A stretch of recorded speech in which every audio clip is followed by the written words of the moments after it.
Fight Island has finally been revealed. Welcome to the news brief. I am Arnel De Leon, the host of the GSMC MMA Podcast, and let's get on with the news.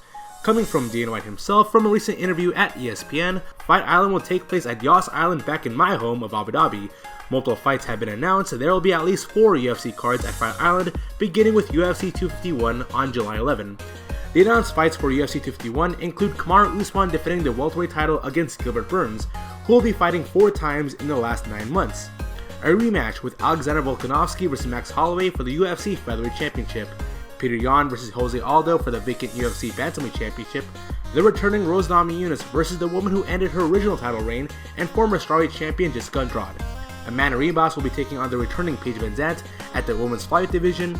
Frankie Edgar vs Pedro Munoz at the featherweight division, and finally Volkan Ozdemir vs Jiri Prochazka at light heavyweight. It was announced that Daniel Cormier and Stipe Miocic are going to have their 3rd championship heavyweight fight in the month of August. More fights are expected to be announced in the coming weeks, and as a fight fan, it is hard not to be excited that we're going to see fighters scrapping at the beach, something that you can only imagine happening in pro wrestling. Now, while I don't actually believe that Conor McGregor's retirement is legitimate, we now know that Conor McGregor wanted a rematch against current lightweight champion Khabib Nurmagomedov, but declined to be the replacement fighter against Ferguson at UFC 249, which led to the now interim lightweight champion Justin Gaethje being called on to fight in his war against Tony Ferguson. Dana White in the past has been criticized for undervaluing and underpaying his fighters. These criticisms are nothing new, as it's just as of right now, it is Jon Jones and Jorge Masvidal leading the charge.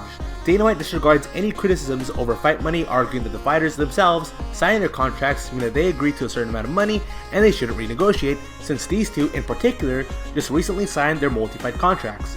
In the grand scheme of things, MMA fighters in general, in my opinion, should be paid higher. They are risking their lives in a very dangerous sport.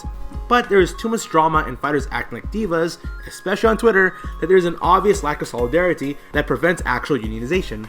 The UFC is not a team sport. It is an individual sport focused on fighters trying to upsell themselves and not others. Fighters like Tyron Woodley, Chael Sonnen, Conor McGregor, Ben Askren, Jon Jones, Ronda Rousey, and many more are more prioritized in selling their own brand rather than selling the idea that all fighters should be paid.